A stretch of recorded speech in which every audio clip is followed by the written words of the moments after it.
Hello there, my name's Phil Williams and I would like to welcome you to Audio Angling, the podcast site of fishingfilmsandfacts.co.uk. When I first started my angling career back in the 1960s, national records stood out as a beacon of ambition and achievement. Most anglers back then were aware of them, and if not the actual weights themselves, then certainly the status, and to become a record holder was something most of us would dream about perhaps becoming one day. But unfortunately, in 2013, many would argue that now the reverse is true. The value, status and importance of record fish has certainly diminished, and to many serious specimen hunters, who are after all the most likely candidates to catch records of a certain species, it seems to become a complete irrelevance. The reasons why attitudes change in respect of previously strongly held views are often complex, and in no way can we or should we expect to cover all of them here. All any of us can do is highlight some of the possible reasons and ask the question why. And to answer that single word question, which will crop up time and again across a broad range of unresolved problem areas, representing the British Record Fish Committee here is its chairman, Mike Heylin.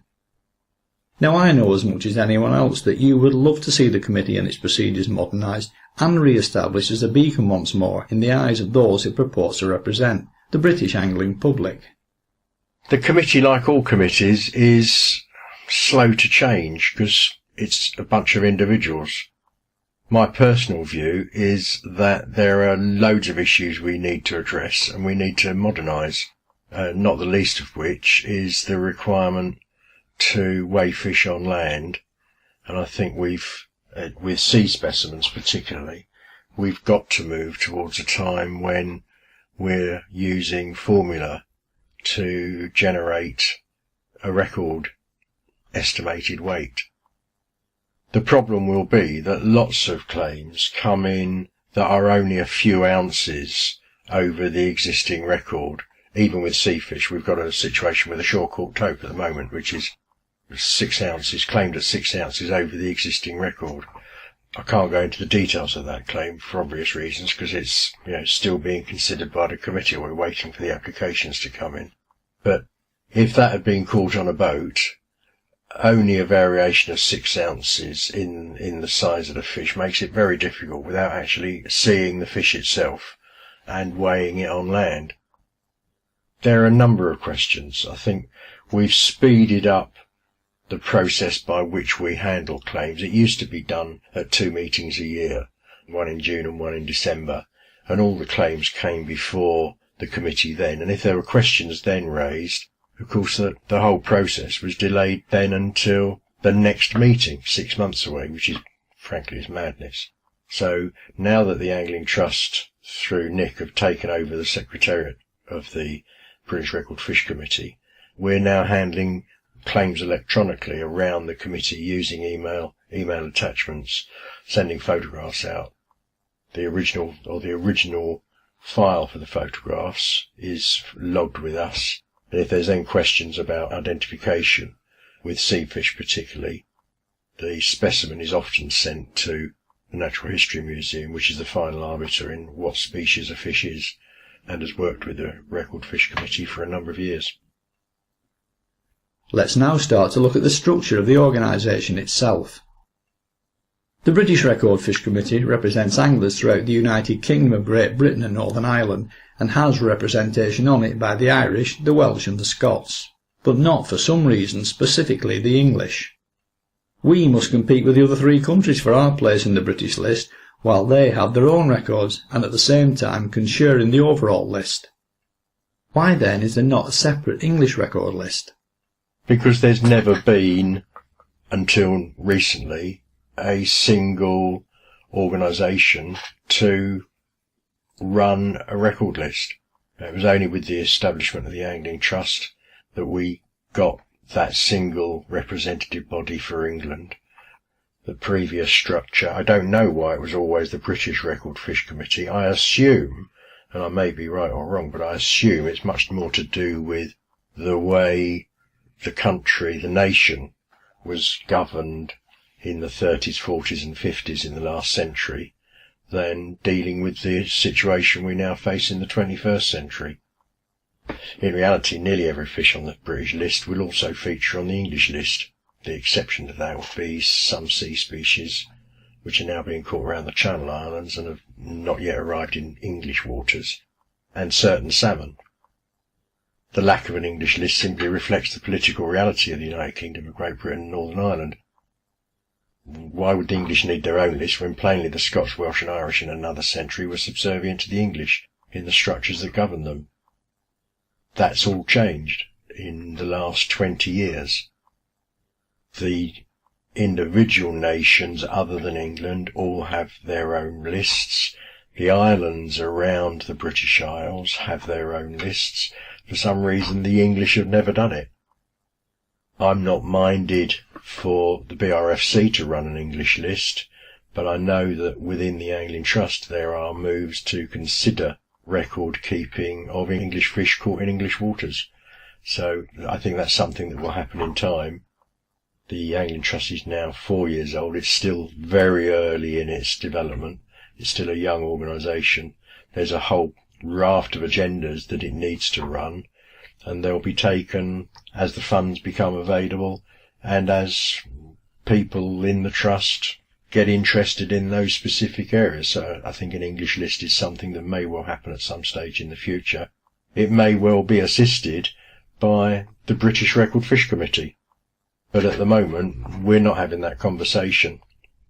So there is no English only list, but I think that's something that will come in time. Next question up is the one which rattled your cage when I emailed the list through to you, if you recall. Oh yeah, the English question. I love it. But I'm still going to ask it anyway, if only to let you shoot it down. No, that's fine. When I was reading these questions, you see, it was really interesting because I suddenly thought, that's interesting, I just never thought about that. And I suppose it's because I'm half Irish and these things have never occurred to me. So the questions, I mean, I actually found this a really useful exercise because the questions made me think anew about a lot of things that I'm sure me and maybe lots of other anglers have always just accepted as the way things are. And of course the way things are isn't necessarily the way they should be. So this has been a really good exercise for me because it's exercised the brain into making me really consider where we're going with stuff. The Irish Record Fish Committee takes claims from the entire island of Ireland, both the Republic and Ulster. Yet the British Committee also includes Ulster. That being the case, potentially one fish can hold two different national records. Yes, that's right, as it could in Scotland or Wales. This is sort of, I don't know, I originally said this was a very English question and insulted Irishmen, but I'm not sure that actually with hindsight it does.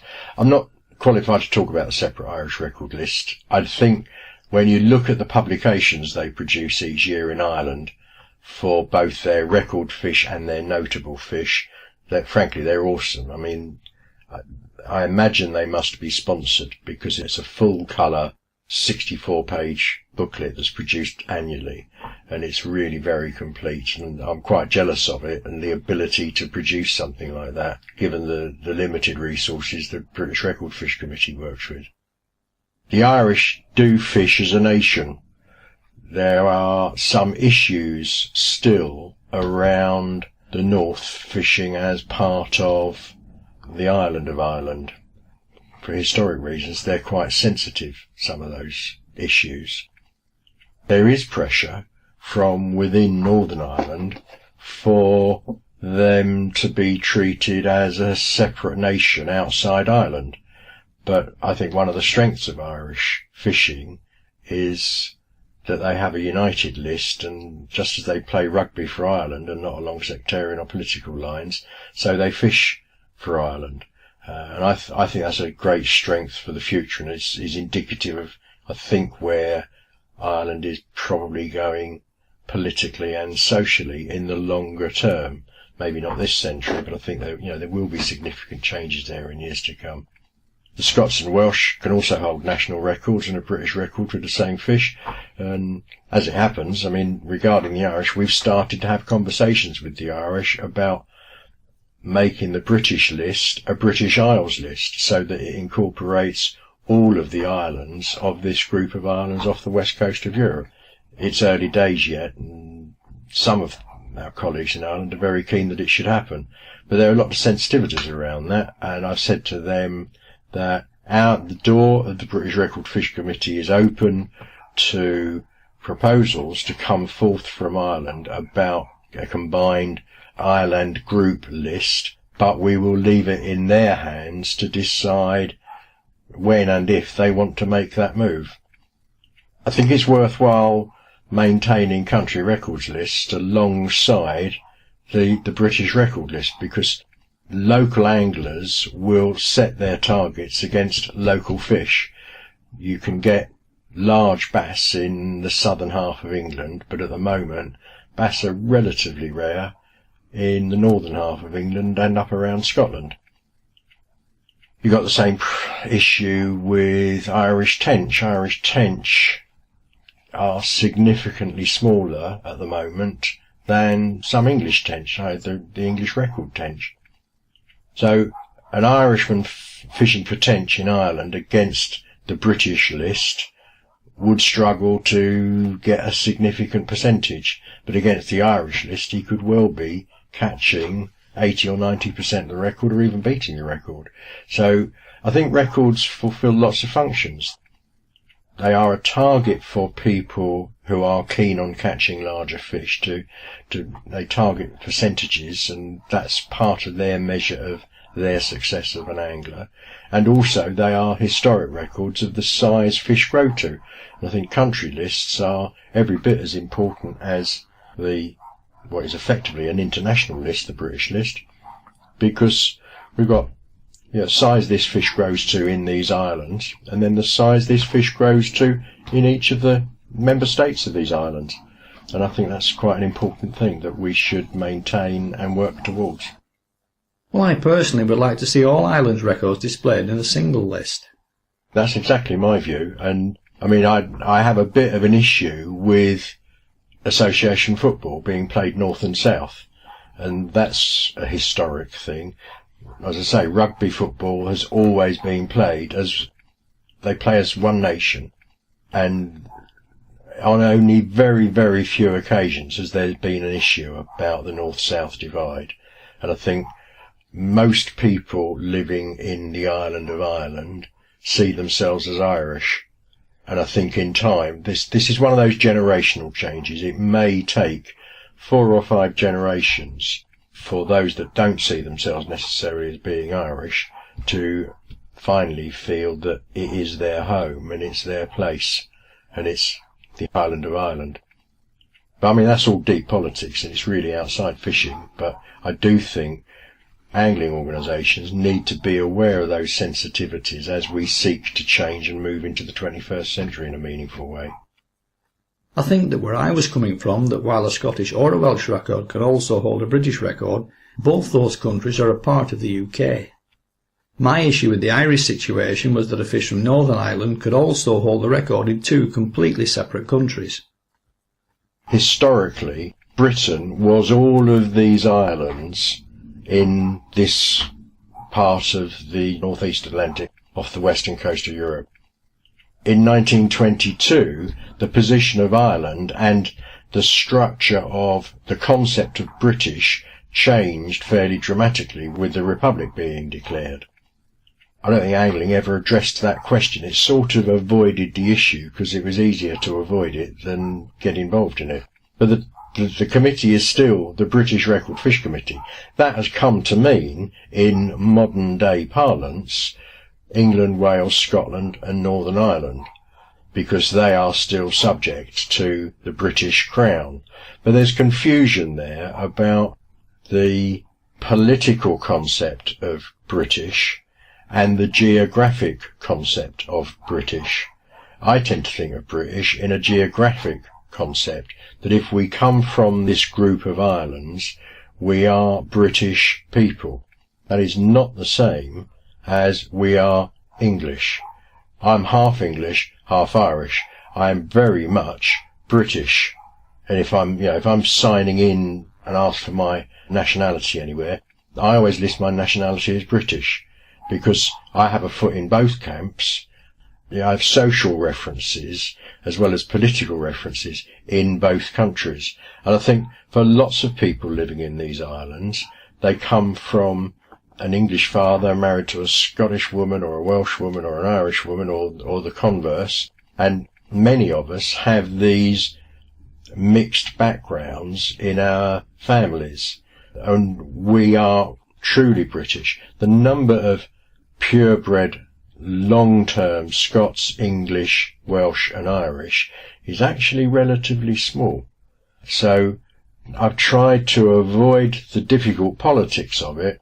I'm trying to create open doors that enable us to be working with our colleagues in what are now other nation states, as opposed to being part of the old British Empire, so that we can either define that the British Record Fish Committee covers Wales, Scotland and England, or that it works across all of the islands, including the island of Ireland, and we have one record list overseeing the record lists of the nation states. Necessarily, that means the English will need to generate their own record list in time to come, so that there is equality across the four nations. But I think at that point, if that should come about, I think the reality is there may well be somebody still logging records in the north of Ireland, but I don't think in the longer term we would have separate representation from the north of Ireland and from the nation of Ireland. I think we would have representatives from the Irish national fishing community. A further complication coming from the current four-nation structure is that records accepted by, say, the Welsh or the Scottish committees are also automatically submitted for inclusion in the British record list, despite the fact that different standards of acceptance might apply. Well, each national committee at the moment has its own standards, and the records of each are maintained under those standards. The BRFC has its own rules, and there are certain differences in approach.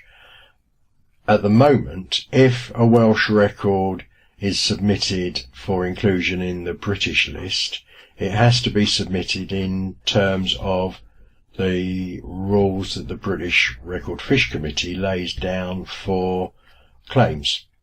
If it's submitted outside those rules, then the committee won't and wouldn't consider it.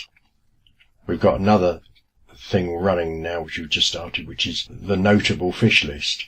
So it could well go onto the notable fish list, but it wouldn't go on as a British record unless it was claimed according to the rules that we set down. But I do hope that over a period of time, all of the national committees and the BRFC will move towards a single set of standards by reaching agreements about the standards we should apply. So far, the BRFC has been more traditional in the way it wants to handle claims than some of the national committees. But I think when you have a chairman that sees the need for change and you start to bring younger anglers on board and a broader cross-section of anglers represented on the committee, then you reach a point where change becomes possible if the committee will agree that those changes are necessary and useful for the future. I don't think it's going to be an easy thing to achieve, but I do think we have to work towards change, and we have to try and work towards a cohesive approach between the British committee and the national committees. And in part, that's why, since I became chair, I've actively gone out to the nation states and said, at the moment, the British Record Fish Committee looks frankly quite like an English committee with a couple of islands represented. What we want is, even if people can't attend the meetings from Scotland and Wales, they can participate in the work of the committee because we're now working electronically, and therefore the committee becomes more representative of the people of these islands, and therefore it's more likely that the committee will move towards change when those changes are proposed. In terms of how we move that way, my view is that we should, as a committee, we should be talking to the nation states, the people keeping their national records, and we should be seeking areas where we can find agreement now, and then setting aside the difficult areas, but down the line, addressing those difficult areas, maybe with a conference advised by scientists about how we can all move together. I mean, I know, for example, that on the Isle of Man, the body of the fish is still required. Now, in England, or on the British Committee, we're still insisting on the body of some species being required, because without actually doing a post-mortem, you can't absolutely determine the species of some sea fish. There's a big question about smoothhounds. There's a claim in Ireland that the only smoothhounds around the UK are starry smoothhounds. Well, that's quite an interesting claim in itself, because our scientists are telling us that's not right, that there are definitely starry and ordinary smoothhounds swimming around the east coast of England. That's why we still maintain 2 records. The skate record used to be 2 different records for skate, and the scientific definition was changed at some point, and it became a single skate record. But actually, the fish that now holds the record is a flapper skate, and I think the scientific definition of skate will in time go back to there being 2 separate species, and we'll go back to having 2 separate records. And it's because the scientific community have been reprogramming the family structures of species quite extensively in the last 20 years. A lot of this is in constant change, and it's actually quite hard to keep up with it. For that sort of work, we rely absolutely on the Environment Agency in England and the Natural History Museum by talking to the specialists and saying, well, this is what we think, but what do you advise as scientists? What do you think we should do with the species we're looking at? But defining species, defining acceptable methods of assessment, if you're not going to take absolute weights, we need to reach agreement on that, and that's going to take quite a lot of work. Looking a little deeper into the rules, which state that all fish must be weighed on firm ground, and to use the committee's own published advice that anglers are recommended not to liberate fish for reasons of positive identification, do you not feel that this has been one of the fundamental reasons why records have become irrelevant to many people, who even when or if they did catch a potential record, in some cases still don't make a claim, as many anglers these days are simply not willing to kill a magnificent fish just to get the name on a record list? Yeah, I think it's a major problem with the modern list, and it's why we started the significant fish list under BRFC, so that anglers can claim a fish at an estimated weight and have it recorded. The killing of fish is now an issue for many more anglers than it was when I was a serious sea angler 20 or 30 years ago. But the problem we face is the identification of particular species of sea fish often requires a post-mortem examination to determine what species it is. It's now only sea fish where we require the body. We used to require the body for all fish, but we've stopped that with coarse fish. And that in itself has caused a problem, because on the coarse fish record size, if you go back over the list, the last record carp was two-tone from Kent, and I can't remember how many times it hit the record, but the record moved by 2 or 3 ounces over a period of 4 or 5 years, and the same fish was subject to, maybe 10 different claims. Their numbers off the top of my head, but it was of that order. Bear in mind, if it swims, I fish for it, so I don't think of myself as a coarse angler, a game angler, or a sea angler. I go fishing. I've always targeted the biggest specimens of a species in the waters that I am fishing. It's just the way I fish. I would have a real issue, and I did have a real issue. The last fish I killed at sea was a 16-pound bass, before I knew any better, and many years ago. And the reason I stopped killing fish was I brought that fish home and served it to a dinner party, and I cooked it. And I'm a great believer, when I serve fish, it comes with a head and tail, and the fins are all in place, and people know they're eating proper wild food. It's just something I do. And when I served that fish, I looked at it as I took it out of the oven, and I thought, Christ, I had no right to kill you, because in the water, you've seen bass, you know the colours they exhibit when they're first landed. This was just a grey lump of soggy dead fish. And it was the first fish in my life I ever ate, which was absolutely tasteless, because it stuck in my craw that I had killed that fish. That was the last sea fish I ever killed. I mean, I never killed anything after that. I still take the occasional zander for the table, because they're a non-native species and we're allowed to. And I do think anglers should have the right to take and keep fish if they so choose. But I do think it's a decision each angler has to make for themselves, because it depends where they are on the sort of scale of angling progression, I guess, as to how they feel about it. But I do think that, particularly with the pressure on sea stocks and the pressure on some species particularly, the killing of fish is no longer generally acceptable, and that the Record Fish Committee has to address that question. I don't know what the solution will be. I have an opinion as to what it should be, but we have to solve this issue. The problem of identifying fish is a huge issue. We often get claims where the photographs, frankly, are just simply not good enough to get a decent ID. And you get anglers particularly in the 2 weekly papers, who claim they can identify any fish species from a photograph. That may be true for the vast majority of fish, but with coarse fish, when you're dealing with very large specimens of a coarse fish, particularly roach, rudd, crucian carp, there's a lot of opportunity there for hybridization.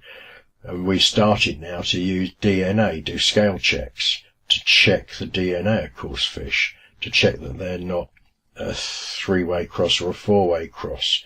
And it seems incredibly simple from the outside to determine the species of fish. But actually, when you sit on the committee and you are looking at a claim for a 9-pound crucian carp, it's actually quite important that you know it isn't a crucian. And the only way you can sometimes do that is either by having the scale or by having the fish. In terms of sea fish, there are a number of species where the only determinant is to do a post-mortem and do an internal examination of the body of the fish to determine exactly what species it is. So part of the reason the committee has not changed is because of those questions. My view is that we've got to be looking at it almost on a species basis, as for this species we need this to happen, for these species that can happen. And then you can change the way the committee works. And you can also get to the point where it's easier, because we're no longer demanding that all fish are required to go to the Natural History Museum for identification. It's easier for the other national committees to become more active in working with us for the sake of our future fish stocks, as well as for the sake of future records. So, in the instance of sea fish, lots of those fish end up at the Natural History Museum. The bodies of them end up in the national collection. I think the last 3 sea records we've adopted, the anglers have actually donated the fish to the Natural History Museum National Collection. Now, yeah, that fish may have died, but actually, when you look at the national collection, there are fish in that collection that go back nearly 200 years.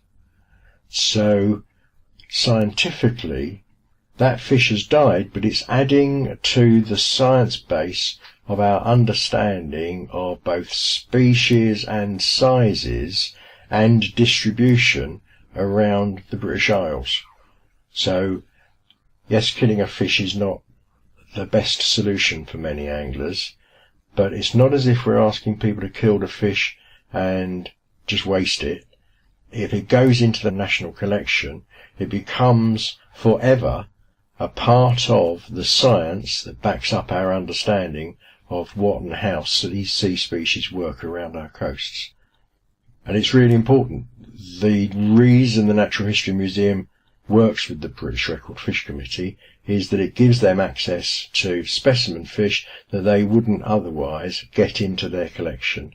And they get an understanding from the applications we get for records of the number of species that are beginning to appear on our coasts and their distribution around the coast. We're not only keeping records for the angling community, but we're helping maintain the science base of our understanding of fish species, which is pretty important in my opinion. The point is, though, that some of the weights you list as records are not records at all. They're simply the biggest fish that some angler or other was willing to kill. Does this then not discredit the whole concept of what the committee are purporting to stand for? Well, if anglers don't claim the record, yes, it does discredit it. But that's why we started the notable fish list, is if anglers don't wish to kill the fish and claim a record, they can submit a claim for the notable fish list, and between the notable fish list and the record list, there will be a record of that fish and its estimated weight, assuming it was an estimated weight rather than weighed. And we've made the rules around notable fish slightly softer than the rules around claiming a record, because we want to encourage anglers to use the notable fish list. I actually think in time that the notable fish list will become as important as the record fish list, particularly for those species where either the angler is no longer allowed to land them, or the angler, because of pressure within the community or his own moral position, has determined that fish shouldn't be killed. So we're trying to create pathways by which the record keeping of the committee is as valuable as the old record list was, but treating the record list in a slightly different way. Genuine sport-minded sea anglers have for many years refused to kill taupe, either to weigh them ashore or for purposes of identification. Now you may argue that they don't need to be killed just to be weighed on firm ground. But how do you bring a taupe ashore alive from many miles out to sea, besides which, along with certain other species such as common skate and undulate ray, it would now be illegal to do so anyway under recent legislation? So by listing these fish, are you not encouraging anglers to openly flout the law? Well, I don't think so, because under the existing rules, you may not land a taupe, and the committee has adopted a view that such species will only be accepted onto the notable fish list in future. So, if you're landing taupe at sea, until we get agreement about estimated weights, there won't be a new record boat caught taupe landed anywhere, and therefore the record will stay where it is. Any fish bigger than that, I hope, will go onto the notable fish list, and that's the importance of promoting that to the angling community. Sea stocks are under such increasing pressure that even in the 60s, we never landed fish. We caught lots of taupe. I went taupe fishing on numerous occasions out of Essex on the Blackwater. But we always tried to unhook them in the water. We didn't even bring them on board the boat to take photographs. We were looking to our future and preserving the stocks we were wanting to catch in years to come. And I was once on a boat when a new record smoothhound was taken, and she was 12 pounds heavier than what was then the existing record by our estimate. We unhooked her in the water, and she was about due to pump, and she was released so that she could pup. The list of fish we no longer accept will grow as time goes by, and as the committee works its way through the list and determines those fish we're willing to maintain and those which we think should be closed for future records and only accepted onto that notable fish list. And certainly under the rules of the committee, if the law was broken for that fish to be landed, that fish would not be acceptable to the committee under the rules under which claims are made. So we require them to be caught by rod and line angling using legal methods. So if a fish is landed illegally, it can't be subject to a claim to the committee because we'll just immediately reject it. So there's no encouragement to get anglers to act illegally. We're doing our absolute utmost to ensure that anglers comply with the law. But excluding fish which anglers love to catch, and incidentally legally still can catch, is surely going to alienate people. So what is there then in the pipeline to get around this problem, such as a point system or other form of measurement? Well, I think it has to be using the relatively well-established estimating methods of girth and length with the factors applied and using something like that. But again, I know there are members of the committee around me who would support a move in that direction. We've discussed it. God, I can't remember how many times we've discussed it over the last 6 years. And the committee has always come down on the side of no change. But I don't think that would always be the case. It would be dead easy if I was the chairman and I determined the whole policy. I'd solve the problems overnight, easy peasy. The reality is that's not how this world works, and you have to work with other people to get a consensus decision. Not always the best, and certainly not the fastest way of working, but you do have to work towards change. You have to persuade and carry people with you through the process of change. Some people are really up for change. Some people are very much stuck where they've always been stuck. So we will continue to have those conversations.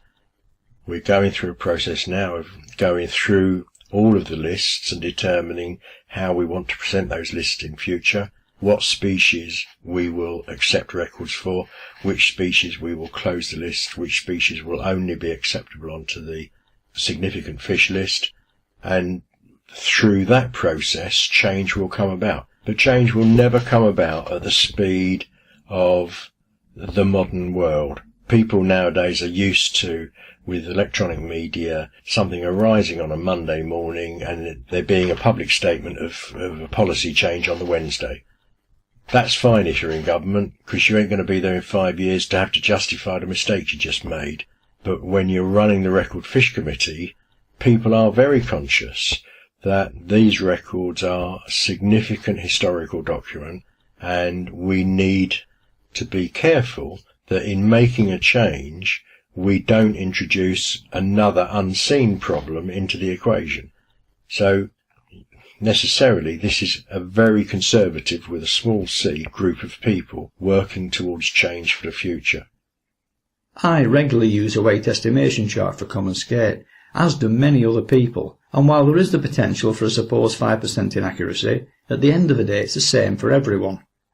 But, if you move to weight estimation charts, which can be drawn up from quite a small representative spread using regression analysis to both give and expand a straight line graph from 0 all the way beyond the record, unfortunately, to be as accurate as possible, each charter graph must be species specific, which is bound to prove one hell of a big job for somebody, particularly with the rarer species of fish. Yeah, but for many species those estimation charts are there. Part of the argument I hear against making a move to weight estimation charts is that they're not sufficiently well established to accept a fish as a record, which is quite a purist view, but I do think, whether I agree with it or not, it's a valid opinion for a committee member to have. I think there are some species out there where weight estimation charts could be used tomorrow and the record would still be valid in the eyes of the angling community and of anglers. There are other weight estimation charts where, yes, a lot more work would need to be done, but the reality is that work will only get done when there is a need, and this is an opportunity for the British Record Fish Committee to create the need and encourage the whole of the community to work together to start to develop those weight estimation charts. I mean, frankly, the way I see the position of sea stocks at the moment, in 50 years' time, we'll be lucky if there are any record fish being caught, because this move to light rock fishing isn't because light rock fishing, frankly, is great sport for big fish. It's an interesting way of getting your hook pulled by something that otherwise you couldn't catch, because there's nothing else in the sea to be catching for a lot of anglers. So you go and catch mini species off the rocks. Well, you know, I'm sorry, my sea angling was about something significantly better than that. Through Europe, I'm working hard to try and make sure that our sea stocks not only are maintained, but start to recover to something like what they should be. But weight estimation charts are going to become increasingly important, because sooner or later the committee will have to move to records based on scientifically estimated weights for a number of species, because internationally the regulation of sea angling is going to get stronger and stronger.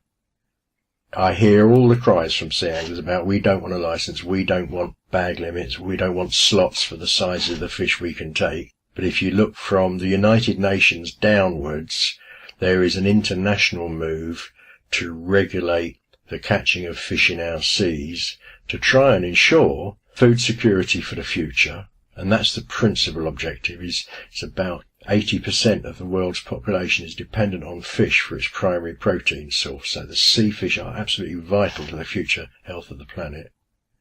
There's an international move to create more control over how fish are extracted from the seas. And inevitably, whether we want it or not, sea anglers are going to become subject to those controls. And as part of those controls, killing fish for a record is just not going to be on the book. And we're going to have to estimate weights. So if it's in my chairmanship or the next chairmanship or the chairmanship after that, there will be a change. What I'm trying to do is I'm trying to lay the foundation for change to happen as quickly as we can make it happen. But you do, again, I come back to this committee structure. It's a group of individuals, all of whom have an opinion, and you have to reach consensus to be able to move forward on it. Weight, it has to be said, is only one way of expressing the size of a fish. If you take a fish's length and multiply it by its girth at the widest point, you arrive at a score, which is just as representative of a fish's size as his weight. The fatter or longer the fish, the more it would have weighed, and correspondingly, the more points the calculation would give it. So why not, either for a limited list of species anglers cannot or will not kill, or better still, for all species, run a points-based record list in an additional column next to the recorded weight for those who feel more comfortable with that? Well, I think that's interesting because in the British Isles we're quite unusual that we weigh fish to record their importance. In nearly every other country that I've fished in, anglers measure the fish for length and that's the basis of their records. And certainly such a system would overcome all the problems of killing fish other than the need to accurately identify the species. So yeah, I mean, part of what we've done, I think we've been recording weights over a kilo in pounds and weights under a kilo in grams. Don't ask me why. I don't understand.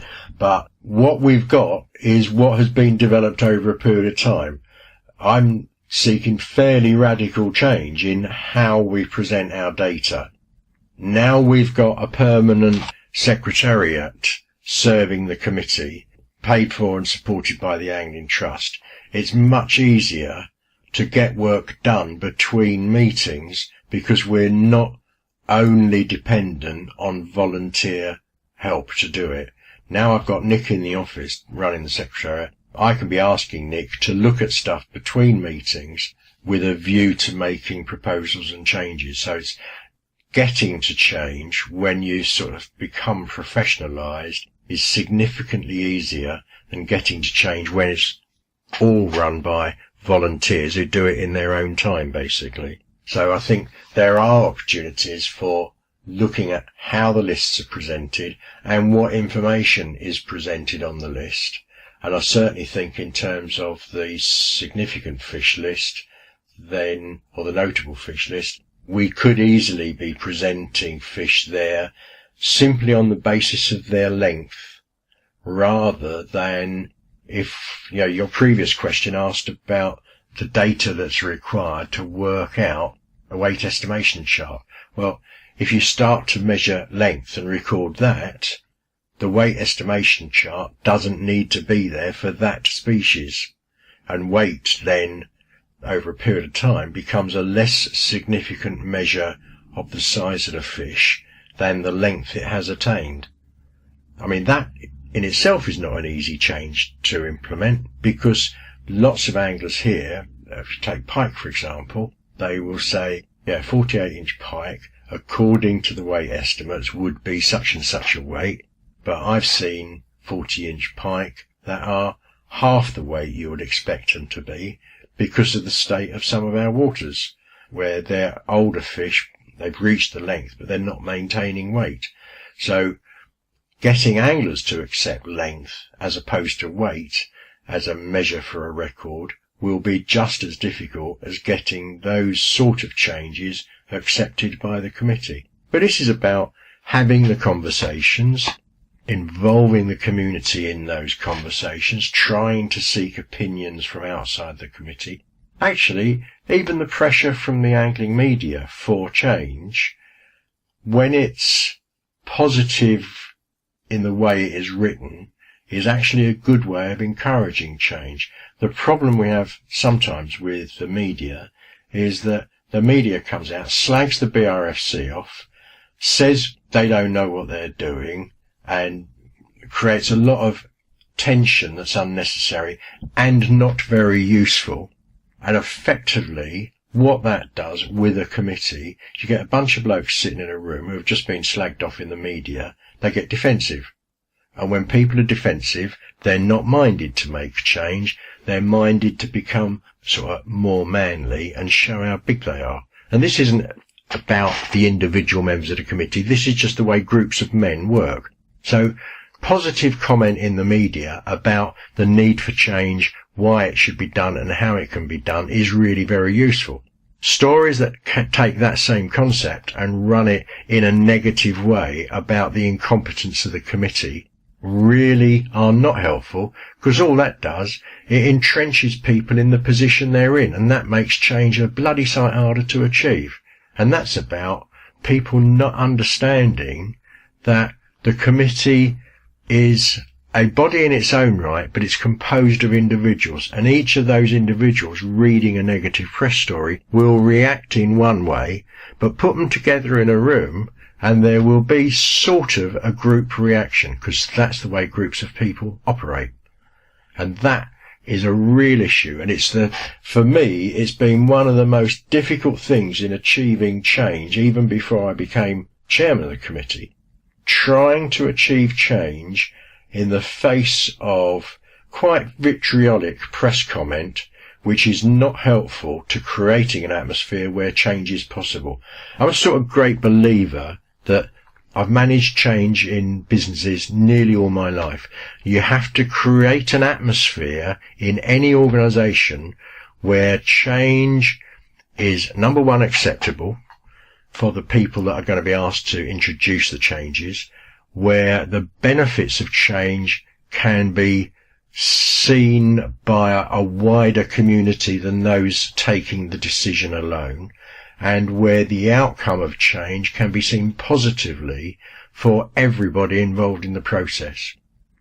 As soon as you get anybody in an organisation that gets vitriolic about change, it makes it much harder to achieve change, simply because somebody is ranting on the sidelines and other people then start to take hardened positions rather than being open to change as they previously were. So the media have a huge part to play in how quickly we can achieve change. They can help us do it very easily. And I'm not saying they should give us an easy time. We need people to be saying, hey, you think you got that wrong. But sometimes the language that's used is frankly pretty insulting to people who are only giving their time up because they think this work is quite important.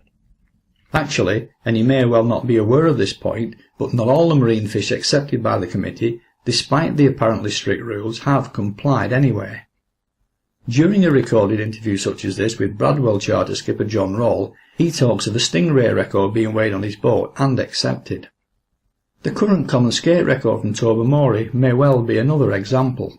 Yet item 3 of your procedures states that no claim will be accepted unless the committee is satisfied as to species, method of capture and weight. My immediate reaction is a shame that John didn't speak to the committee when he knew the stingray was being submitted. I don't remember the stingray claim, but the way it works is the person putting the record claim to the committee signs a lot of documents which are effectively legal documents. They would go before court in terms of courts of law, and the veracity of the record and its value is dependent on the honesty of the people seeking to claim the fish.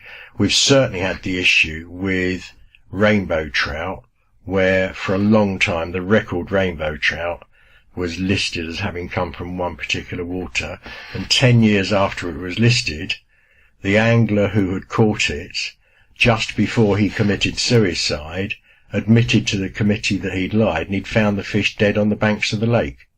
But his witnesses and everybody that had signed the paperwork to support his claim had verified they had seen him hook and land the fish, they'd seen him weigh it, and it had been photographed, and all of that stuff had been done, but actually the fish was dead, and he found it dead, and his mates had sort of colluded with him to lie to the committee.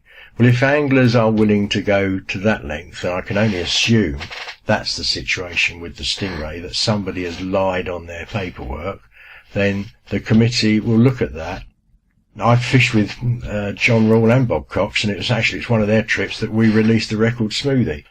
But the committee itself is constantly looking back at the list and questioning fish, either for species or for the veracity of the claim, because we are conscious of that. What I will do is I will take John's comments and I'll take them back to Nick, get him to check the stingray file, and we'll have a look at it again. And if it was weighed on the boat and that wasn't declared, then that claim is likely to be taken back off the list. If it was weighed on the boat and it was declared, then I need to look at the file to see why it was accepted, because you're quite right, it shouldn't have been accepted weighed on the boat. Caught by fur angling means is another standard the committee needs to look at. The Irish Record Fish Committee won't accept claims for the sunfish on the grounds that they don't naturally feed on anglers' baits and are therefore not legitimately caught by fur angling means. Yet at the same time, the British Record Fish Committee list the fish. Yeah, I've said it previously, I can't and won't comment on the standards applied by the Record Fish Committees because it's for them to set their own standards. I can only answer for the BRFC, and the question has never arisen since I sat on it. And I don't think we've had a claim for a sunfish in that time. We see large sunfish arriving in our waters every year, and a few are caught. But I can't remember, regardless of what the weeklies or the sea angling press tell me, I can't remember ever seeing a claim for a sunfish, and I certainly don't have one in my folder. I keep electronic copies of all the claims that are submitted since I've been on the committee, and I don't even have a folder there for sunfish. So it's not a huge issue for me, but it's certainly an issue that we need to be looking at. I was involved many years ago, before I was ever involved in any angling administration, in running a competition where somebody could win a car if they caught a British record fish, and surprise, surprise, somebody did during the competition, which was a roving sea match.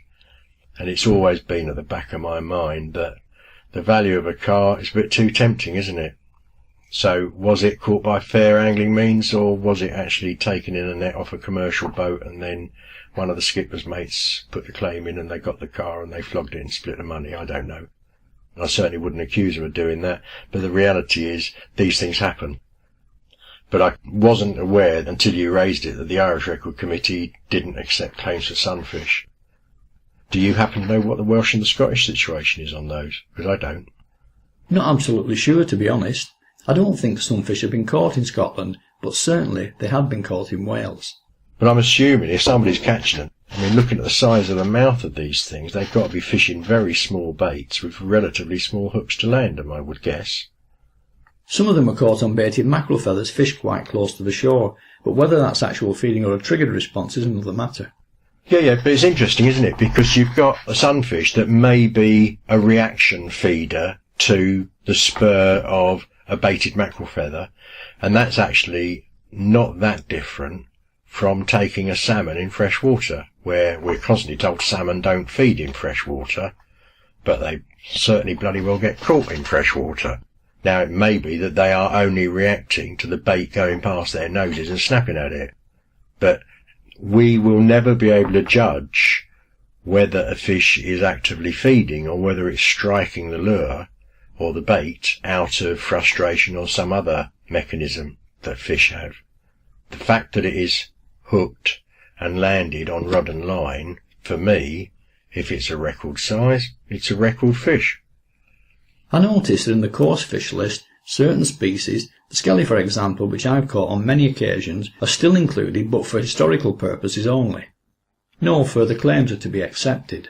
But because of the rigidity of your own rules, should this not now also be the case with taupe and common skate? On the other hand, unlike the skelly which has full protection under the Wildlife and Countryside Act, taupe and skate can still legitimately be fished for and enjoyed. It's simply a case of the British Record Fish Committee rules failing to keep pace. Yeah, but the information in the question is effectively wrong because we no longer accept claims for both caught taupe and skate. And our list has, I think, by now been updated with that information. Although most sea anglers would know that taupe may not be landed. As I've said earlier, we are looking at the whole list, the species on it, the information on it, how it's presented, and over a period of time, those things will all be reviewed, and they'll be reviewed, particularly in the case of sea fish, as the law on sea species changes, because more and more species are being protected for one reason or another.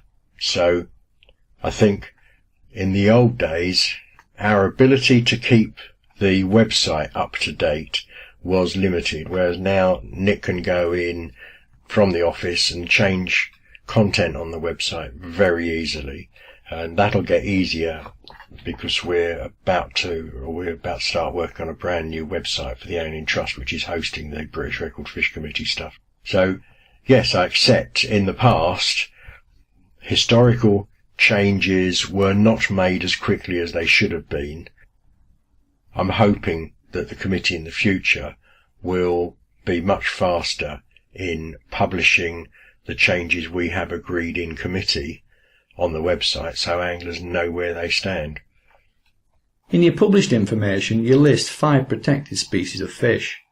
As previously mentioned, the skelly is included for historical purposes only. So too is the Alice shad. Why not then the burbot, which while it is now considered to be extinct in the UK, nonetheless has an historical British record? And why the sturgeon, which has possibly never been on the list, and the vendache, which is never taken on rod and line? Well, burbot are certainly considered by the Environment Agency to be extinct in Britain, but being thought to be extinct is not absolutely the same as being extinct. We've had a number of species that have been listed as extinct around the world only to be discovered later on. I've got records of burbot being stocked as part of the efforts to revive the stocks, and as long as that's happening, burbot may be found in some waterways. I certainly don't want to say which waterways, because that's privileged information, and I wouldn't encourage anglers to be going out and catching burbot.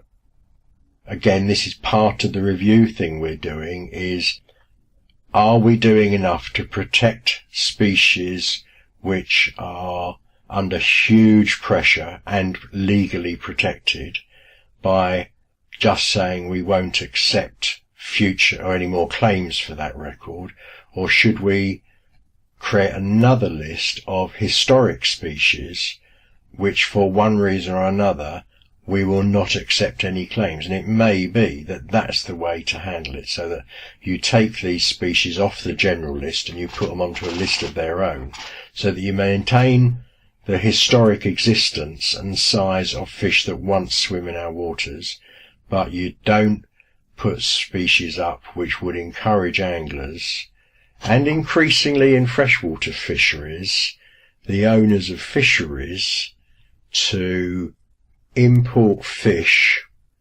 outside the licensing scheme, i.e. illegally, and insert them into waters to give anglers the chance of catching a record fish.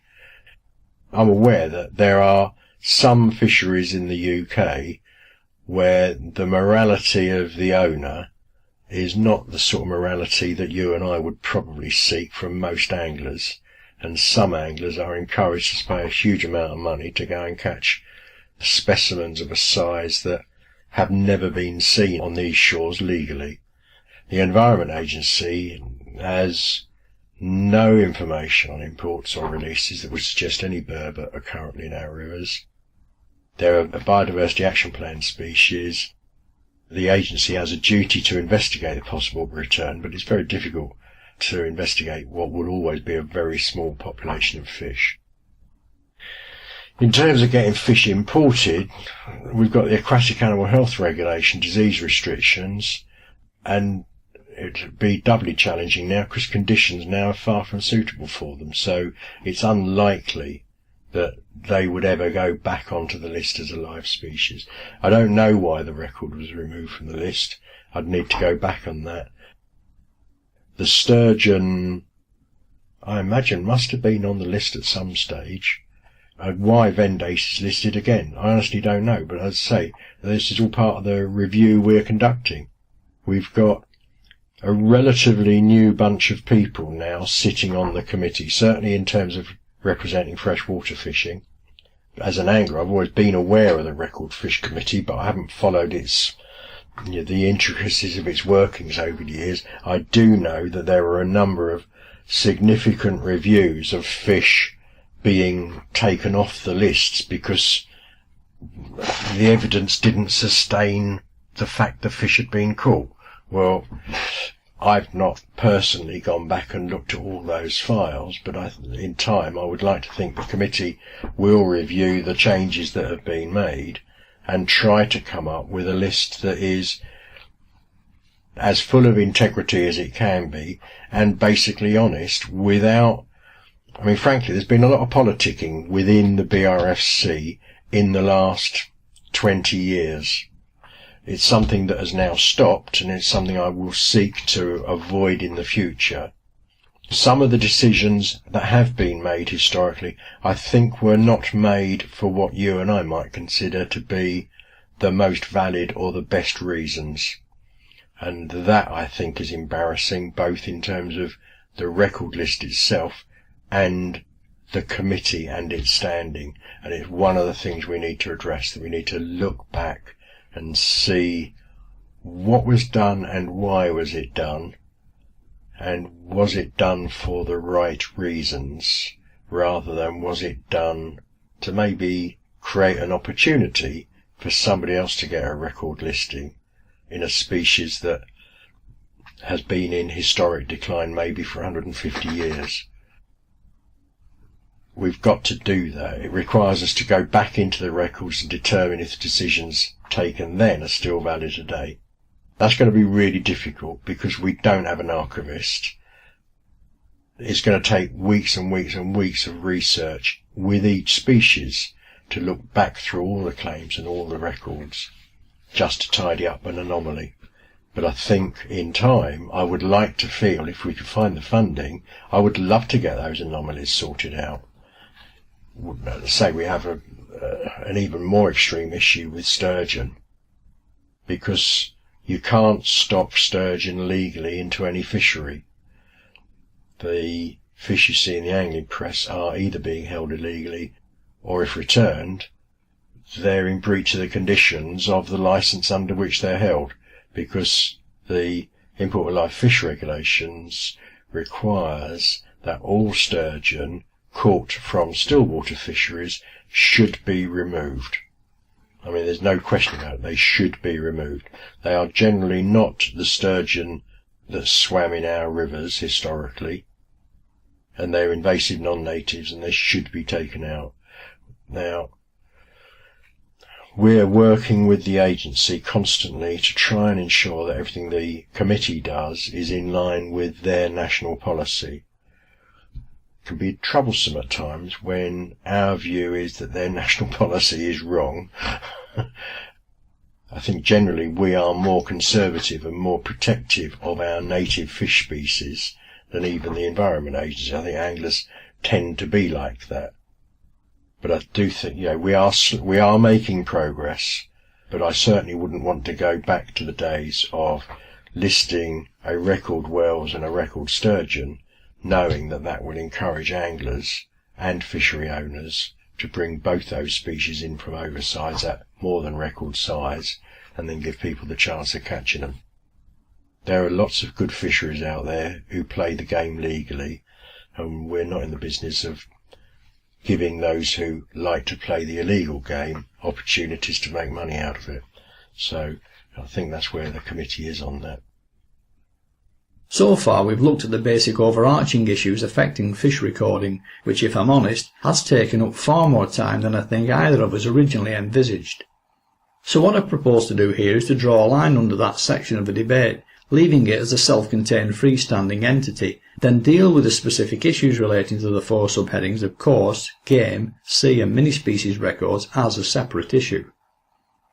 My thanks then to Mike Heylin for now for being so detailed and so candid on a range of issues which I know are very close to his heart.